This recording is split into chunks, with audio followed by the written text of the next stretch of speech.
Hey guys, welcome to Resource Point. Myself Rishika. और आज हम लोग यहाँ पे पढ़ने वाले हैं इंडियन पॉलिटी, जो एम लक्ष्मीकांत की है और ये हमारी 5th एडिशन है। तो काफ़ी दिनों के बाद ये लेसन स्टार्ट हो रही है। एक वीक की लगता है कि गैप हो गई है, लेकिन जस्ट बिकॉज क्योंकि वो विज़न आइज की मुझे लेसन लेनी थी, इसलिए क्योंकि वो ज़्यादा ज़रूरी होती है कंप्लीट करने के लिए, क्योंकि आपको उसको मल्टीपल टाइम्स रिवाइज करना होता है। तो इसलिए मैं जैसे ही मैगजीन पब्लिश होती है मैं आपके सामने उसे लेसन रख देती हूँ। ओके, तो अब हमारी ये लेसन कंटिन्यू रहेगा। इससे पहले आपकी मॉडर्न हिस्ट्री की भी यहाँ पे लेसन स्टार्ट हो चुकी है। Modern history by Sonali Bansal की बुक मैं यहाँ पे रेफ़र कर रही हूँ। तमिलनाडु की नहीं रेफ़र कर रही हूँ, क्योंकि उससे बेटर मुझे बुक ये मिली थी। तो आप एक बार वो लेसन देख लो, आपको अच्छा लगता है तो आप कह सकते हो कि मैं इस बुक को कैरी ऑन करूँगी, अदरवाइज़ मैं तमिलनाडु की कैरी ऑन करूँगी। ओके, तो दोनों बुक आप ले सकते हो, या तो इस तमिलनाडु या तो ये, दोनों बुक बहुत ही अच्छी है मेरे हिसाब से।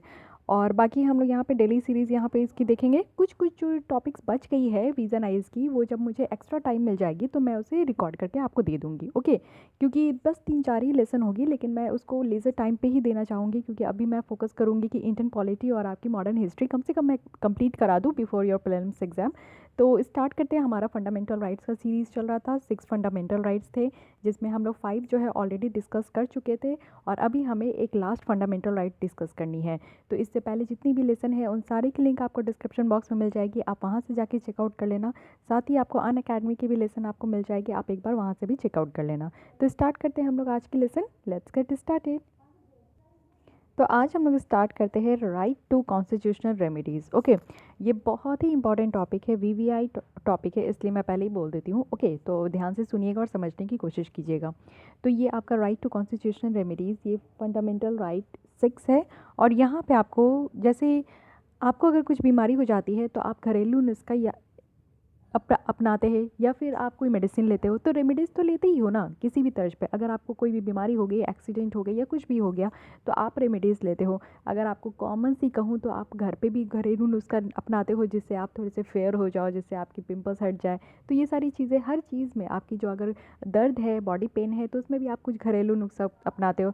तो वैसे ही कुछ नुस्खा जो है ना, या ऐसी ही कुछ रेमेडीज़ जो है कॉन्स्टिट्यूशन में भी है।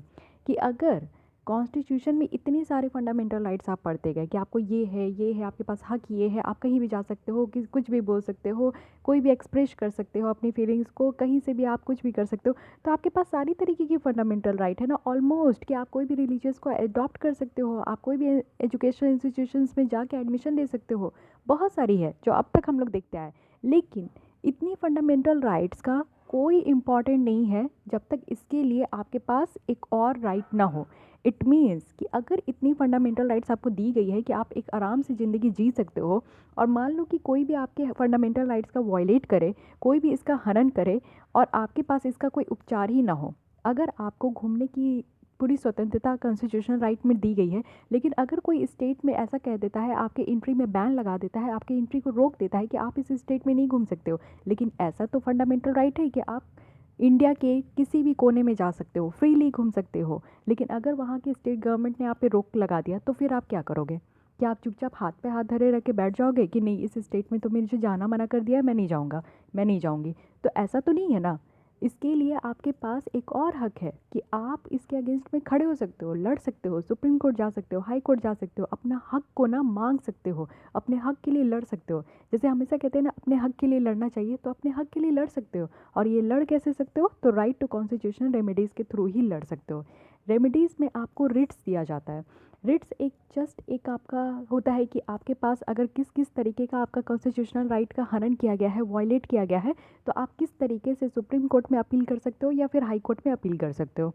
बस यही है कॉन्स्टिट्यूशनल रेमेडी। अगर आप सोचो कि ये कॉन्स्टिट्यूशनल रेमेडी होती ही नहीं, तो क्या क्या इंपॉर्टेंस होता है आपके फंडामेंटल राइट्स का? आपके फंडामेंटल राइट्स को तो कोई भी सप्रेस कर सकता था, है कि नहीं? आप इतने अभी आराम से अपनी फीलिंग्स को एक्सप्रेस करते हो, आप जो है कोई भी सरकार पसंद नहीं आती तो उसके फ़ोटो को बर्न करते हो, कुछ भी करते हो। तो ये आपके पास फंडामेंटल राइट्स है तब तो करते हो। नहीं रहती तो आपको तो तुरंत जेल हो जाती, नहीं रहती तो आपके ऊपर तो कुछ भी लाठीचार्ज, वैसे लाठीचार्ज तो होती है जस्ट बिकॉज कि वो लॉ एंड ऑर्डर को मेंटेन करना चाहते हैं, लेकिन ये भी आपके उनके अगेंस्ट में है, आपके हक के अगेंस्ट में है। ओके, तो ये सारी फ्रीडम जो मिली हुई है, अगर आपके पास कॉन्स्टिट्यूशनल रेमेडी नहीं होता तो आपके फंडामेंटल राइट्स का कोई वैल्यू नहीं होता। इसलिए इसको जो है ना, बी आर अम्बेडकर ने इसे सोल ऑफ द कॉन्स्टिट्यूशन कहा था कि ये अगर नहीं है ना तो पूरी कॉन्स्टिट्यूशन बर्बाद है, बेकार है, ऐसा कहा था बी आर अम्बेडकर ने। ओके, तो चलिए अब स्टार्ट करते हैं। ये मैं ओवरव्यू दे रही हूँ कि आपको समझ में आए कि कॉन्स्टिट्यूशनल रेमेडी रखा क्यों गया है, इसका यूज़ क्या है और इसकी वैल्यूज़ क्या है। ओके, जो दो फंडामेंटल राइट्स जो हमारे कॉन्स्टिट्यूशनल में डिक्लेयर किया गया था वो बिल्कुल ही मीनिंगलेस है, यूज़लेस है, वर्थलेस है, बिना एक इफ़ेक्टिव मशीनरी प्रोवाइड किए हुए, बिना उसके इन्फोर्समेंट प्रोवाइड किए हुए अगर वो वायलेट हो जाए तो क्या होगा। ओके, तो इसलिए अगर बिना रेमेडी प्रोवाइड किए हुए अगर आपको फंडामेंटल राइट्स प्रोवाइड कर दिया जाए तो वो तो वर्थलेस है, यूज़लेस है, मीनिंगलेस भी है। इसलिए आर्टिकल 32 जो है आपको राइट देता है कि आपके जो फंडामेंटल राइट्स है ना वो आपको इन्फोर्स कर सकोगे, आप उसके रेमेडी, आप उसका उपचार कर सकोगे। यानी राइट्स जो आपका फंडामेंटल राइट्स में दिया गया है वो प्रोटेक्टेड है, अपने आप में ही एक फंडामेंटल राइट्स के थ्रू ही प्रोटेक्टेड है। ओके, बहुत अजीब सी बात है, लेकिन आप ये समझो कि आपको जितनी फंडामेंटल राइट्स मिली है उस पर आपका वो खुद प्रोटेक्ट कर रहा है क्या, एक दूसरा फंडामेंटल राइट्स आपको प्रोटेक्ट कर रहा है। यानी और भी जो फंडामेंटल राइट्स है वो तो आपको दिया ही गया है, लेकिन इसके साथ ये भी है कि आपके पास ये भी हक है कि आपका अगर फंडामेंटल राइट्स वायलेट होता है तो आप अपील कर सकते हो सुप्रीम कोर्ट या हाई कोर्ट में। यानी ये जो फंडामेंटल राइट है ना ये काफ़ी रियल है, यानी कॉन्स्टिट्यूशनल रेमेडी एकदम रियल है। इसलिए बी आर अम्बेडकर ने आर्टिकल 32 को मोस्ट इम्पॉर्टेंट आर्टिकल कहा है कॉन्स्टिट्यूशन का, और इसके बिना कॉन्स्टिट्यूशन जो है वो नल है, वो ज़ीरो है, और ये जो है आपका सोल है कॉन्स्टिट्यूशन का। ओके, और जो सुप्रीम कोर्ट है उन्होंने रूल किया कि आर्टिकल 32 जो है वो बेसिक फीचर होना चाहिए कॉन्स्टिट्यूशन का, बेसिक फीचर। यानी इसको ना ही आप हटा सकते हो, इसको ना ही आप एब्रिज कर सकते हो, कुछ नहीं कर सकते हो, ये जैसा क्या है वैसे ही रहेगा। इसमें आपका 4 प्रोविज़न दिया गया है। पहला है कि आप सुप्रीम कोर्ट मूव कर सकते हो एक एप्रोप्रिएट प्रोसीडिंग के तहत, जो कि आपका फंडामेंटल राइट जितनी भी आपको गारंटेड है। दूसरा है कि सुप्रीम कोर्ट जो है वो पावर, उनके पास पावर है कि वो डायरेक्शन इशू कर सकते हैं, वो ऑर्डर इशू कर सकते हैं, और रिट जो कि फंडामेंटल राइट के इन्फोर्समेंट के लिए होती है। कौन कौन सी रिट है ये देखते हैं। 5 तरह की रिट जो है वो इशू किया जाता है। फर्स्ट है हैबियस कॉर्पस, मैंडमस, प्रोहिबिशन, सर्शियरी और क्यू वारंटो। ओके, पार्लियामेंट जो है उनके पास, उनको पावर दी गई है कि वो दूसरे कोर्ट को डायरेक्शन इशू करे, ऑर्डर इशू करे, या फिर जितने तरीके की रिट है वो भी इशू करे। और ये कैसे होगा, ये बिना प्रेजुडिस के बिना नहीं होगा, जिसमें कि आपको सुप्रीम कोर्ट सबसे सुप्रीम है, सुप्रीम कोर्ट के पास ही पूरी पावर है। ओके, यानी सुप्रीम कोर्ट सबका कह सकते हो कि डैडी है और अगर कोई भी कोर्ट में देखोगे ना तो यहाँ पे आपका हाई कोर्ट भी उतना इंडल्ज नहीं है, क्योंकि आर्टिकल 226 के तहत जो है ना हाई कोर्ट को पावर दिया गया है, आर्टिकल 32 के तहत सुप्रीम कोर्ट को पावर दिया गया है। यानी अगर आपका फंडामेंटल राइट वायलेट होता है तो आप आर्टिकल 32 का यूज़ करके ना सुप्रीम कोर्ट में अपील कर सकते हो, लेकिन अगर वही हाई कोर्ट में अपील करना है तो आपको आर्टिकल 226 के तहत जाना होगा। ओके, ये आपको याद रखना है। जो राइट है ना कि आप सुप्रीम कोर्ट जा सकते हो वो सस्पेंड नहीं किया जा सकता है, एक्सेप्ट कब, जब आपका कोई भी कॉन्स्टिट्यूशन के द्वारा कोई भी चीज़ प्रोवाइड की गई है। यानी अगर कॉन्स्टिट्यूशन प्रोवाइड करता है कि प्रेसिडेंट आपके राइट को सस्पेंड कर दे कि आप कोई भी कोर्ट नहीं जा सकते हो, फंडामेंटल का हनन होने के बावजूद भी आप नेशनल इमरजेंसी के तहत कोई भी कोर्ट नहीं जा सकते हो, तब ऐसी बातें हो सकती है। ओके, और ये क्लियर है कि सुप्रीम कोर्ट ने ऐसा कंस्टिट्यूट किया है कि ये डिफेंडर है, गारंटर है फंडामेंटल राइट्स अपने सिटीजन्स का, और यहाँ पे ये ओरिजिनल है और वाइड पावर दी गई है इस पर्पस के लिए। ओके, जो आपका पर्पस है ना आर्टिकल 32 में वो एक गारंटी प्रोवाइड करता है, एक इफेक्टिव, एक्सपीडियस, इनएक्सपेंसिव और समरी जो रेमेडी है जिसके थ्रू आपकी जितनी भी फंडामेंटल राइट्स है उसको प्रोटेक्ट कर सकते हैं, उसको बचाया जा सकता है। सिर्फ आपका फंडामेंटल राइट जो है कॉन्स्टिट्यूशन के अंदर गारंटी किया गया है जिसके तहत पे आप आर्टिकल 32 को यूज़ कर सकते हो, और कोई भी ऐसा राइट नहीं है जो आपका नॉन फंडामेंटल राइट है उसके तहत आप आर्टिकल 32 का यूज़ नहीं कर सकते हो। आप सिर्फ फंडामेंटल राइट, जितना भी इससे पहले हम लोग फंडामेंटल राइट्स पढ़े हैं ना आर्टिकल 14 से लेकर 30 तक, बस उसके लिए आप जो है सुप्रीम कोर्ट जा सकते हो। ओके, अगर हम लोग फंडामेंटल राइट के इन्फोर्समेंट के केस में देखें तो जो सुप्रीम कोर्ट की जुरिस्डिक्शन है वो ओरिजिनल है, ना कि एक्सक्लूसिव है। ओके, ओरिजिनल है, जो भी वो ऑर्डर देगी, जो भी वो अपना डिसीजन सुनाएगी वो सही होगा। ओके, उसको सही माना जाएगा। और ये आपका जुरिस्डिक्शंस जो हाई कोर्ट में आर्टिकल 226 के तहत है ना वो भी आपका ओरिजिनल है। ओके, इसका क्या मतलब है कि इसमें ओरिजिनल पावर जो है वो हाई कोर्ट को दी गई है कि वो डायरेक्शन इशू करे, रिट इशू करे, सारे तरीके के, जिससे आपका फंडामेंटल राइट्स बच सके। यानी अगर आप राइट देखोगे जो आर्टिकल 32 के अंदर गारंटी किया गया है वो अपने आप में ही फंडामेंटल राइट है, वही चीज़ दोबारा यहाँ रिपीट कर रही है। तो अब हम लोग डायरेक्ट रीट पे चलते हैं जो कि मेन बात है। Supreme court article 32, high court article 226। Okay, इसको एकदम दिमाग में बैठा लीजिए क्योंकि कई बार ये आपको परेशान करने वाला है। और यहाँ पे आपका 5 तरीके का ये है जो आपका रिट इशू होगा। पार्लियामेंट यानी आर्टिकल 32 के तहत उनको पावर है कि वो किसी भी और कोर्ट को रिट इशू करने का पावर दे सकती है, किसी और कोर्ट को। ओके, यानी पार्लियामेंट चाहेगी तो वो सब ऑर्डिनेट कोर्ट को भी या सेशन कोर्ट को भी ये कह सकती है कि वो रिट इशू कर सकते हैं। लेकिन अभी पावर किसके पास है? वो सिर्फ आपका सुप्रीम कोर्ट और हाई कोर्ट के पास है। लेकिन ऐसा प्रोविज़न है, ओके, ये याद रखिएगा। जो रिट है ना वो हम लोग इंग्लिश लॉ से बोरो किए हैं, जिसको हम लोग प्रेरोगेटिव रिट्स भी कहते हैं और इसको इंग्लैंड की भी लॉ कहते हैं। ओके, तो ये आपको याद रखना है कि हम लोग कॉन्स्टिट्यूशनल रेमेडीज़ कहाँ से लिए हैं और ये रिट कहाँ से लिए हैं।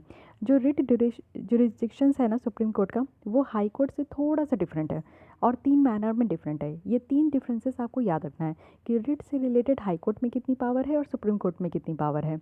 सुप्रीम कोर्ट की बात करें तो वो सिर्फ रिट इशू कर सकता है जब आपका कोई फंडामेंटल राइट्स हनन हो गया। ओके, समझ रहे हैं? यानी 14 से लेके 30 तक जितनी भी फंडामेंटल राइट्स है, अगर उसमें आपका वायलेट हो जाता है तो आपके पास सुप्रीम कोर्ट के पास आप जा सकते हो। लेकिन हाई कोर्ट में क्या है कि आप रिट जो इशू करते हो वो ना ही सिर्फ आपका फंडामेंटल राइट वायलेट हो रहा है उसके लिए, बट आप किसी और पर्पज़ के लिए भी कर सकते हो। जिससे आपको खाने का, यहाँ पे आपका दिया गया है कि वोट देने का अधिकार, तो वोट देने का अधिकार तो लीगल राइट है ना। अगर आपको ये नहीं दिया जा रहा है, किसी स्टेट में हो और आपको वोट देने नहीं दिया जा रहा है, तो आप इसके अगेंस्ट में भी रीट इशू कर सकते हो। ओके, तो आप ये रीट इशू करके कहाँ जाओगे? हाई कोर्ट में जाओगे। अगर हाई कोर्ट में आपका केस आप हार गए तो इसके बाद आप सुप्रीम कोर्ट नहीं जा सकते हो। बस ये एक हल्का सा डिफरेंस है। ओके, आप अगर खाना खा रहे हो, राइट टू फूड, ये आपका तो लीगल राइट है कि आपको खाना खाना ही है, और आपको खाना खाने कोई नहीं देता है तो आप इसके अगेंस्ट में रेट जारी कर सकते हो और आप अपने स्टेट के हाई कोर्ट के पास जा सकते हो। ओके, आप सुप्रीम कोर्ट में नहीं जा सकते। बस यही डिफरेंस है। ओके, यानी आप देखोगे तो रिट जुरिस्डिक्शन जो सुप्रीम कोर्ट का है ना, इन रिस्पेक्ट अगर हाई कोर्ट के कंपैरिजन में देखोगे तो नैरो है, यानी थोड़ा कम है। हाई कोर्ट के पास ज़्यादा पावर है। सेकंड हम लोग देखते हैं कि सुप्रीम कोर्ट जो है रिट इशू करते हैं एक पर्सन के अगेंस्ट में, गवर्नमेंट के अगेंस्ट में, through out the territory of India. India में किसी भी पर्सन के अगेंस्ट में आप रिट इशू कर सकते हो, किसी भी गवर्नमेंट के अगेंस्ट में। लेकिन हाई कोर्ट में क्या है कि ये रिट इशू करते हैं पर्सन के अगेंस्ट में जो कि रिसाइड करते हैं और गवर्नमेंट के अगेंस्ट में और अथॉरिटी के अगेंस्ट में जो हमारे टेरिटोरियल जुरिस्डिक्शंस के अंदर है और जो टेरिटोरियल जुरिस्डिक्शंस के बाहर है। किस केस में? Only if the cause of action arises.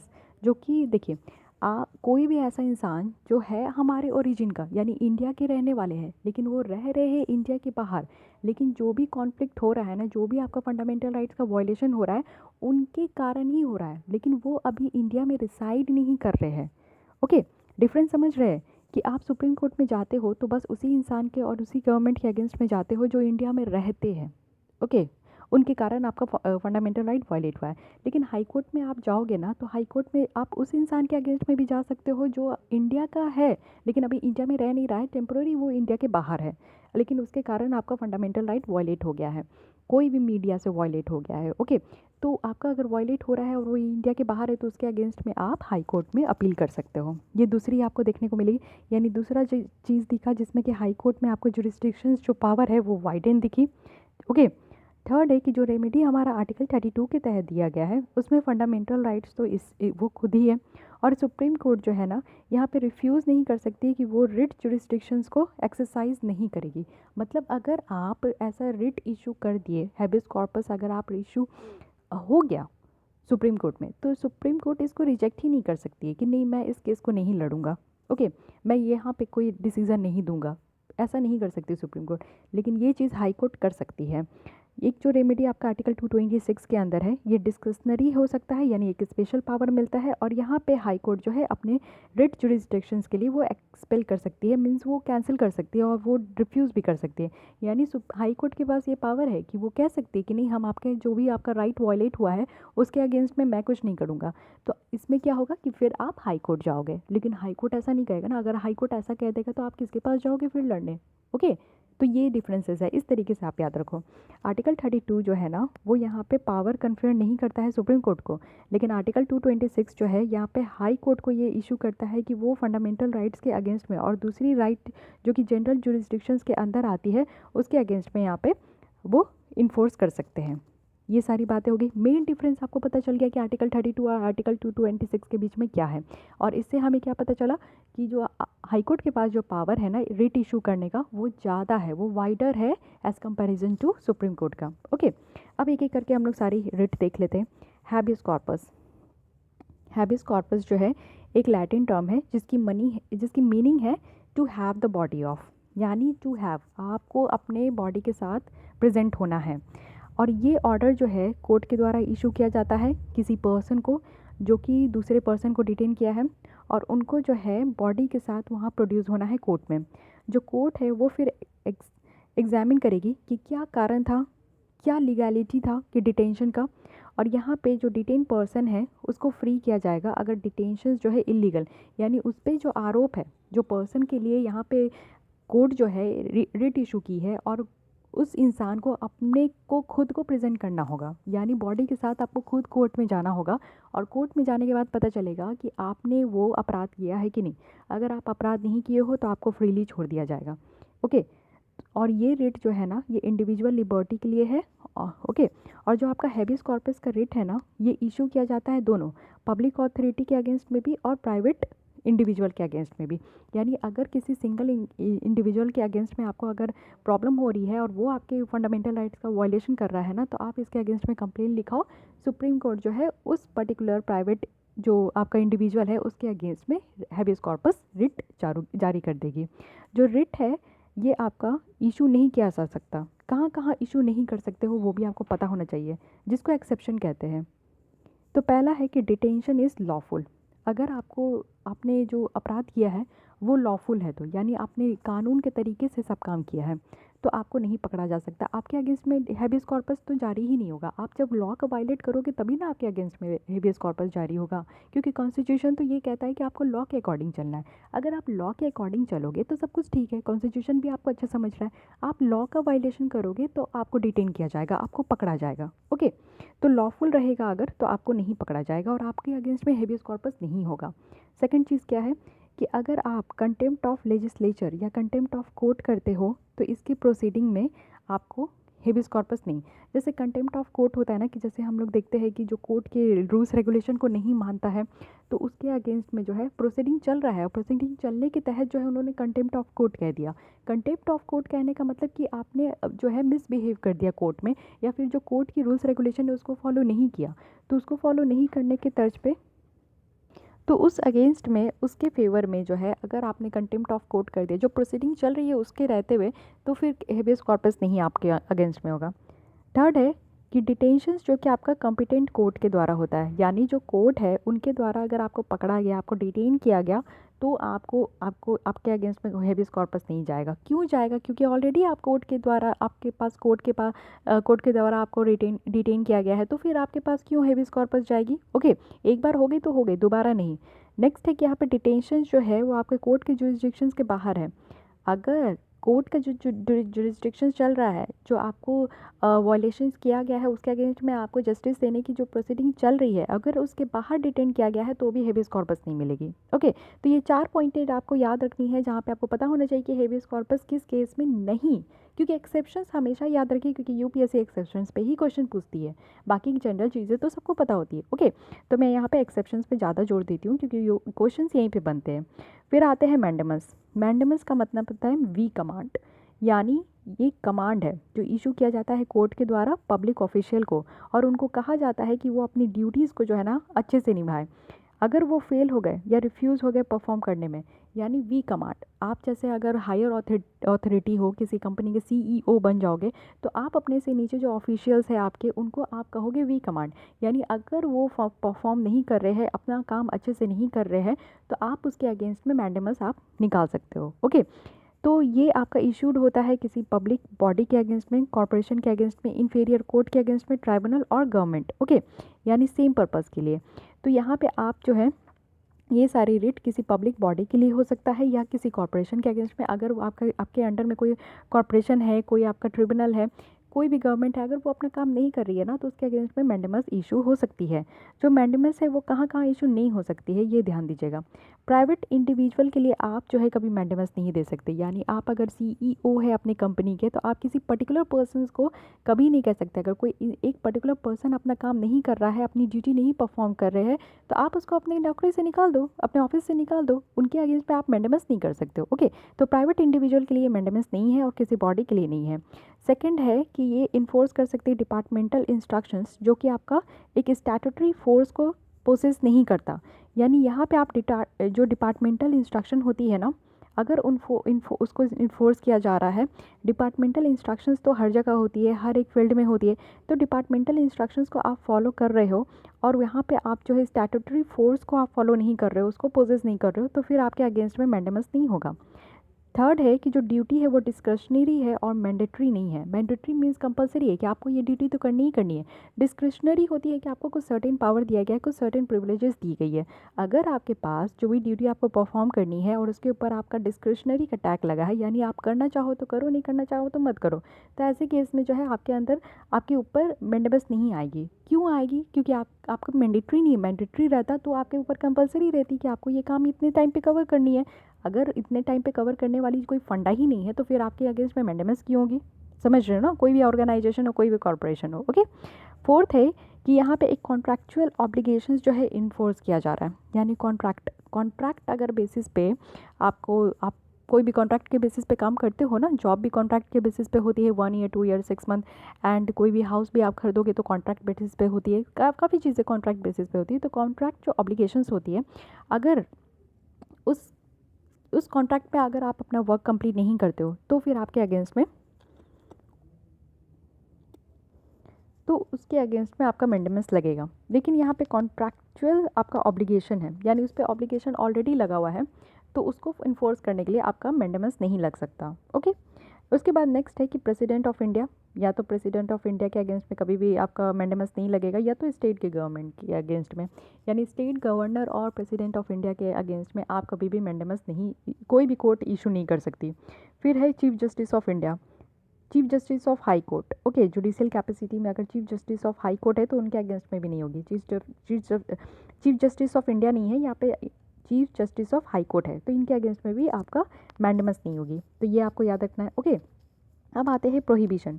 Prohibition means क्या होती है? रोकना, टू फॉरबिड। इसकी मीनिंग है टू फॉरबिड मीन्स ये इशू किया जाता है हायर कोर्ट के द्वारा लोअर कोर्ट को या फिर ट्रिब्यूनल को, जिसमें कि वो जो लैटर है ना, उनको प्रिवेंट किया जाता है कि वो अपनी जुरिस्डिक्शन को एक्सीड नहीं करे, जुरिस्डिक्शंस को, और वो पोजेज ना करे। ओके, यानी प्रोहिबिट, रोका जाता है। जैसे आप देखते हो कि काफ़ी केसेस को रोका जाता है। तो बड़े, अगर मान लीजिए आपका हाई कोर्ट है, तो हाई कोर्ट ये छोटे कोर्ट को ऑर्डर दे रहा है कि इस केस को रोक दो, इस केस को आप जो है इस चीज़ को आप रोक दो, यानी इस केस को आप आगे बढ़ने मत दो, इसको रीओपन नहीं करना है, इस केस को, इसके फाइल को रीओपन नहीं करना है। तो इस तरीके से कुछ भी ऑर्डर दे सकती है। तो जो हाई कोर्ट है वो ट्रिब्यूनल को जो है ना ऑर्डर देती है ना कि हाँ, इस प्रोजेक्ट को जो है इन्वायरमेंट के बेसिस पे इसको पास कर दो। अगर एनजीटी कभी कभी रोकती है, ओके, तो एनजीटी कोई ऐसी प्रोजेक्ट होती है जो इन्वायरमेंट को हार्म करेगी, बायोलॉजिकली जो है उसको डिस्ट्रक्ट करेगी, उसको डिस्टर्ब करेगी, तो उसमें के लिए क्या होता है कि एनजीटी जो है रोक लगाती है कोई प्रोजेक्ट में जो गवर्नमेंट की प्रोजेक्ट होती है। लेकिन हाई कोर्ट जो है समटाइम्स उसको अलाउ कर देती है, परमिशंस दे देती है। ओके, तो ऐसा होता है कि वो परमिशंस तो दे देती है, लेकिन अगर मान लीजिए कि अगर वो एनजीटी भी परमिशन ना दे, और एनजीटी के बाद जो है एनजीटी अगर परमिशन नहीं दे रही है, तो उसके बाद लोग जो है वो हाई कोर्ट आ जाते हैं। तो हाई कोर्ट भी क्या बोलती है, एनजीटी को ऑर्डर देगी कि नहीं, इस प्रोजेक्ट को तो कभी भी नहीं आपको पास करनी है, इससे इन्वायरमेंट में काफ़ी हार्मफुल गैसेस आएगी, इनसे इन्वायरमेंट काफ़ी डैमेज होगी, तो आप इसको कभी भी नहीं पास करोगे, ये आपको प्रोहिबिट है। ओके, तो इस तरीके की चीज़ें हैं कि जब बड़े हायर स्टैंडर्ड के लोग, जब छोटे स्टैंडर्ड के लोगों को, लोग नहीं, कोर्ट होते हैं या फिर कोई ऑर्गेनाइजेशन होते हैं, अगर उनको रोक लगाती है तो उसको हम लोग प्रोहिबिट कहते हैं। ओके, तो जो रेट है ना प्रोहिबिशन का, ये आपका इशूड होता है सिर्फ और सिर्फ आपका जुडिशियल के अगेंस्ट में और क्वासी जुडिशियल अथॉरिटीज़ के। यानी जुडिशियल यानी कि आप देख सकते हो यहाँ पे एनजीटी के अगेंस्ट में होती है, हाई कोर्ट के अगेंस्ट में होती है, ऐसी छोटी छोटी जो आपकी ट्रिब्यूनल्स है उसके अगेंस्ट में होती है। क्वासी जुडिशियल अथॉरिटी मीन्स जिसको कि कि आधा आधा 50-50% ये आप उनको दे दिया गया है ये अधिकार कि आप जो है ये काम तो करो, सेफ्टी के लिए काम भी करो, लेकिन अगर सेफ्टी का अगर कोई हनन भी करता है किसी भी लोग को, तो आप जो है पार्शियल उनको कुछ शॉर्ट टर्म के लिए पेनल्टीज़ दे सकते हो। तो वो सारी क्वासी जुडिशियल अथॉरिटीज़ होती है। तो आपको याद रखना है प्रोहिबिशन सिर्फ इसके टर्म पे यूज़ होता है। ये नहीं कि मैं आपको प्रोहिबिट करूँ कि नहीं आपको नहीं पढ़नी, या तो मैं आपको प्रोहिबिट कर दूँ कि आपको सिर्फ मेरी ही लेसन देखनी है, आपको यूट्यूब में किसी और की लेसन नहीं देखनी है। तो मैं आपको पर्सनली प्रोहिबिट नहीं कर सकती, आपके घर में कोई आपको प्रोहिबिट नहीं कर सकता, बाहर आपको कोई प्रोहिबिट नहीं कर सकता। ओके, तो प्रोहिबिट की जो रिट है ना, वो आप कभी भी किसी के अगेंस्ट में इशू नहीं कर सकते हो, बस ये आपका जुडिशियल में ही रहती है। ओके, और यहाँ पे आपका अवेलेबल नहीं है, ये एडमिनिस्ट्रेटिव अथॉरिटीज़ के अगेंस्ट में नहीं है, लेजिस्लेटिव बॉडी के अगेंस्ट में नहीं है, प्राइवेट इंडिविजुअल या बॉडीज़ के अगेंस्ट में नहीं है। ओके, अब आते हैं हमारा फोर्थ जो है सर्शरी। लिटरल मीनिंग देखें तो ये है टू बी सर्टिफाइड या टू बी इन्फॉर्म्ड। ये इशू किया जाता है हाई कोर्ट के द्वारा लोअर कोर्ट को या ट्रिब्यूनल को, या तो ये ट्रांसफ़र किया जाता है जो केस पेंडिंग होती है, या तो यहाँ पे उस ऑर्डर को स्क्वैश कर दिया जाता है या हटा दिया जाता है। ओके, तो ये इशू होता है आपका किस ग्राउंड में, जब जुरिस्डिक्शन बहुत ज़्यादा एक्सेस हो जाती है, या फिर जुरिस्डिक्शन की कमी हो जाती है, या फिर कानून में ही गलती दिखाई देती है। तो प्रोहिबिशन के अलावा, प्रोहिबिशन जैसा नहीं, लेकिन यहाँ पे प्रिवेंटिव होती है। सर्जरी जो है वो आपका प्रिवेंटिव भी है, क्यूरेटिव भी है। यानी सर्जरी में क्या हो रहा है कि इन्फॉर्म किया जा रहा है आपको, हायर अथॉरिटीज़ से लोअर अथॉरिटीज़ में इसको इन्फॉर्म किया जाता है, और प्रोहिबिशन में क्या है कि रोका जाता है, लेकिन यहाँ पे आपको बताया जाएगा। हाई कोर्ट जो है एनजीटी को बताएगी कि इस तरीके का प्रोजेक्ट जो है सरकार बनाना चाहती है, अगर इस प्रोजेक्ट के लिए आपके पास से क्लैरिफिकेशन आएगा, इसके लिए आपको अगर पास करनी होगी तो आप इसको पास कर देना। तो ये होता है कि आप हाई कोर्ट ने एनजीटी को ये आप इन्फॉर्म कर दिया। ओके, तो जो केस पेंडिंग होती है, हाई कोर्ट कई बार बोलते हैं सेशन कोर्ट को कि इतनी केस पेंडिंग है, इसको जल्दी से आप रिजॉल्व कीजिए। तो इस तरीके की जो आपका सर्टिफाइड होती है, आपका जो इन्फॉर्म देना होता है, ये हाई कोर्ट जो है लोअर कोर्ट को देती है। और सर्जरी जो है दोनों है, प्रिवेंटिव है, पहले ही बोल देती है कि ऐसा होने वाला है, और अगर ऐसा हो भी गया, अगर इन्वायरमेंट को डैमेज हो गई, तो उसके बाद हाई कोर्ट जो है वो सर्जरी इशू करके क्यूरेटिव भी मेजर्स यहाँ पे अप्लाई कर सकती है। तो जो सर्जरी रीट होता है ना, वो इशू किया जाता है ओनली जुडिशियल या क्वासी जुडिशियल अथॉरिटीज़ के अगेंस्ट में।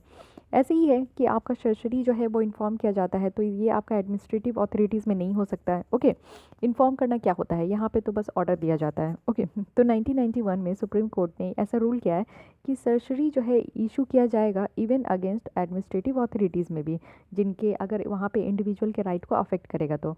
यानी प्रोहिबिशन के जैसा सर्जरी जो है वो आपका लेजिस्लेटिव बॉडी के अगेंस्ट में नहीं है, प्राइवेट इंडिविजुअल के अगेंस्ट में नहीं है, लेकिन 1991 के बाद सर्जरी को जो है अवेलेबल है कि सर्जरी रीड्स जो है आप एडमिनिस्ट्रेटिव बॉडी के अगेंस्ट में भी कर सकते हो। ओके, तो ये डिफरेंस याद रखनी है सर्जरी और प्रोहिबिशन में। काफ़ी कन्फ्यूजन होती है, लेकिन आपको याद रखनी है। क्यू वारंटो की बात करें तो ये हमारा लास्ट जो है रेट है। तो इसकी लिटरल मीनिंग होती है बाय व्हाट अथॉरिटी और वारंट। जैसे क्यू वारंटो, अगर आप देखे होंगे मूवीज़ और सीरियल्स में काफ़ी ऐसा दिखाता है क्राइम पेट्रोल में, कि डायरेक्ट जो है वारंट इश्यूज़ लेकर आ जाते थे और उनको गिरफ्तार करते थे। तो जब किसी भी पर्टिकुलर पर्सन के अगेंस्ट में ऐसा वारंट इशू निकलता है और उनको अरेस्ट करने के लिए उनके घर या कहीं भी डेस्टिनेशन पहुंच जाते हैं, तो जो पर्टिकुलर पर्सन के अगेंस्ट में ये होती है ना, तो उनको पूछने का हक है कि आप किस अधिकार से मुझे पकड़ रहे हो। ओके, तो ये आपका इशू किया जाता है कोर्ट के द्वारा, वो इंक्वायरी करने के लिए कि इस जो भी पर्सन पे क्लेम लगता है या पब्लिक ऑफिस पे क्लेम लगता है, तो ये सारी सही है कि नहीं, इसको पता करने के लिए वो वारंट इशू करते हैं। ओके, ये प्रिवेंट किया जाता है इल्लीगल, यानी अगर कोई भी पर्सन आप पे झूठा इल्ज़ाम लगा दे तो आपको तुरंत पकड़ के ले जाएगा जेल, और आपको बोलने का भी ज़रूरत नहीं दिया जाएगा, आपको जानने का भी हक नहीं दिया जाएगा। तो ऐसा तो नहीं है ना, अगर आपको पकड़ा जा रहा है, आपको सडन अरेस्ट किया जा रहा है, तो आपके पास हक है कि आप पूछ सकते हो, आप जान सकते हो कि आपको क्यों अरेस्ट किया जा रहा है। कभी भी ऐसा नहीं होगा कि आपकी जानकारी के अभाव में आपको जानकारी नहीं दिया जाएगा और आपको अरेस्ट कर लिया जाएगा और जेल में आपको डाल दिया जाएगा, ऐसा कभी भी नहीं होगा। ओके, तो आपके पास हक है, और ये कैसे है, ये क्यू वारंटो के अंदर में है। तो रिट जो है वो इशू होता है ओनली किस केस में, जो पब्लिक ऑफिस के केस में, जहाँ पे परमानेंट कैरेक्टर जो है क्रिएट होता है किसी स्टैच्यूट से और किसी कॉन्स्टिट्यूशन से। ओके, ये आपका कभी भी नहीं इशू किया जाएगा मिनिस्ट्रियल ऑफिस के केसेस में या फिर प्राइवेट ऑफिस के केसेस में। अगर हम लोग देखें चारों रिट में, तो ये जो है आपका किसी भी इंटरेस्टेड पर्सन के थ्रू चल सकता है, लेकिन यहाँ पे एग्रीड पर्सन नहीं होना चाहिए। यानी अगर कोई केस चल रहा है, ओके, केस में अगर आप दूर से कहीं भी रिलेटेड हो और इस केस के जो फेवर में होते हैं, तो जो फेवर में होते हैं उनको ऐसा लगेगा कि नहीं आप ही हो, कि किसी तरीके का आप बयान दे दो तो इस केस को वो जीत सकते हो, उनको जस्टिफाई मिल सकता है, जो एग्री पर्सन होते हैं। ओके, और जो एग्रीव नहीं, मतलब कि जो पर्सन है एक टेम्पररी, आप कह सकते हो कि एक जो लीगल पर्सन है, उनको ऐसा लगेगा कि आप जो है इस केस से रिलेटेड कुछ सच्चाई जानते हो, आप इस केस से रिलेटेड कुछ भी बोल सकते हो। ओके, या फिर उनको ऐसा लगेगा कि आपने कुछ गलत किया है। ओके, आप ही हो कि आप ऐसा कुछ गलत कर सकते हो जिसके वजह से कुछ दिक्कतें आई है। तो आपको जो है ना सीधे क्यू वारंटो के रिट का इशू करके आपको सडन अरेस्ट कर लिया जाएगा शंका के हिसाब से। ओके, शक किया जा रहा है कि मे बी आप हो सकते हो, तो आपको अरेस्ट करके ले आया जाएगा कोर्ट में। लेकिन कोर्ट में आने के बाद आप ये पूछ सकते हो कि आपको क्यों अरेस्ट किया गया, तो आपको बताया जाएगा कि आपको इस केस में अरेस्ट किया गया। बाकी आपके ऊपर, आप उधर सही जवाब दोगे या गलत दोगे। अगर आप उस केस से रिलेटेड हो और सही कुछ जानते हो या फिर आपने कुछ क्राइम कर रखी है, तो आपको ज़रूर वहाँ पे पेनल्टीज़ दी जाएगी। लेकिन अगर आपने कुछ क्राइम नहीं कर रखी है, आपका उस केस से कोई ताल्लुक नहीं होगा, तो आपके अगेंस्ट में कभी कुछ नहीं होगा। ओके, आपको अगर फंसाया भी जा रहा है तो उसके बाद आपके पास बहुत सारी राइट्स है जो आप खुद को प्रोटेक्ट कर सकते हो, जो कि मैं आपको ऑलरेडी बता चुकी हूँ, जो प्रोटेक्शन दिया गया है। ओके, तो ये क्यू वारंटो इसीलिए है कि आपको सडन किसी भी इंसान को वारंट इशू करके जो है उनको अरेस्ट करना है। ओके, तो ये सारी रही आपकी रिट, पांचों रिट है। इसको पांचों रिट तो आप याद रखो, लेकिन एक्सेप्शन ज़रूर याद रखना कि किस केस में ये पांचों रिट आपका इशू नहीं हो सकता है। ओके, तो अगर आपको फिर भी कोई डाउट है, 2-3 बार पढ़िएगा तभी आपका क्लियर होगा, एक बार में बिल्कुल क्लियर नहीं होगी, मैं बता रही हूँ। 2-3 बार आप इसको रिवाइज़ कीजिए, हर एक वीक रिवाइज़ कीजिए तो आपको समझ में आ जाएगा। लेकिन पांचों रिट आपको याद होनी चाहिए, एकदम आपके टिप पे होनी चाहिए कि पांचों रिट है क्या, क्योंकि क्वेश्चन इससे कई दफ़ा बनी है। आप प्रीवियस ईयर प्रीलिम्स क्वेश्चंस भी देख सकते हो। तो गाइज़, अगर आपको फिर भी नहीं समझ में आ रही, कोई डाउट है, तो आप मुझे कमेंट कर सकते हो। मैं आपको इजी लैंग्वेज से में या फिर इजी एग्जांपल में ज़रूर समझाने की कोशिश करूँगी। और अगर आपको ये लेसन अच्छी लगती है तो लाइक करना ना भूलें, मेरे अपने दोस्तों के साथ ज़रूर शेयर करें और मेरे चैनल को सब्सक्राइब कर लें। और मेरी जो लास्ट वीडियो अपलोड हुई है मॉडर्न हिस्ट्री की, वो ज़रूर देखें और मुझे अनअकैडमी पे भी फॉलो करें। Thank you.